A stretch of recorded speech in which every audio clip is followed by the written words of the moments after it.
اللہ تعالیٰ کیا فرما رہا ہے سورہ طور کی آیت نمبر 21 میں،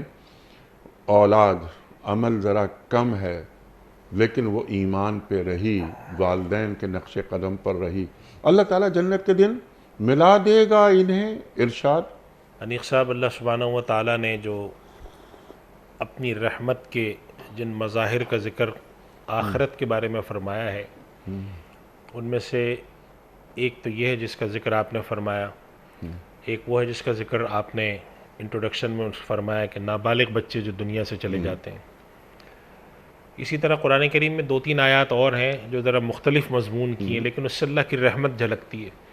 جیسے یہ فرمایا گیا کہ جن لوگوں نے بڑے بڑے گناہ کیے اور اگر وہ توبہ کر لیتے ہیں فَأُولَٰئِکَ يُبَدِّلُ اللَّهُ سَیِّئَاتِہِمْ حسنات، اس پر بڑی گفتگو مفسرین میں جی ہاں، کہ اللہ تعالیٰ گناہوں کو نیکیوں سے بدل دے گا، اس کا کیا مفہوم ہے۔ اگر ہم غور کریں تو ہمیں اندازہ ہوتا ہے کہ در حقیقت اللہ تعالیٰ اپنی رحمت کا بیان فرما رہے ہیں، اور اس آیت میں بڑی بشارت ہے، خوشخبری ہے، اور اللہ تعالیٰ یہ فرماتے ہیں کہ وہ لوگ جو کہ ایمان لائے اور نیک اعمال کیے، یعنی کہ ایمان کے تقاضے پورے کرتے رہے، ٹھیک، تو اور یہ کیسے معلوم ہو رہا نیک اعمال کیے کہ اگر جو آیت کا حصہ ہے وَمَا أَلَتْنَاهُم مِّنْ عَمَلِهِم مِّن شَيْءٍ سے مراد یہ ہے کہ ان کا ہم عمل کم نہیں کریں گے، یعنی اس کا مطلب ہے کہ انہوں نے بڑے اعمال ایسے کیے ہوئے ہیں جس کے نتیجے میں ان کے بڑے درجات ہیں، ٹھیک، شہداء ہیں،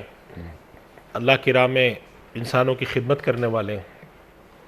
محدثین ہیں، قرآن کی حدیث کی خدمت کرنے والے ہیں، یعنی دین کے خدام میں جن کا شمار ہے۔ تو اللہ تعالیٰ یہ فرما رہے ہیں کہ ایسے جتنے بھی لوگ ہیں کہ جو ایمان لائے اور ان کی جو ذریات ہیں، ان کی اولادیں ہیں، وہ بھی ان کے ساتھ ان کے ایمان میں پیروی کرتی رہیں۔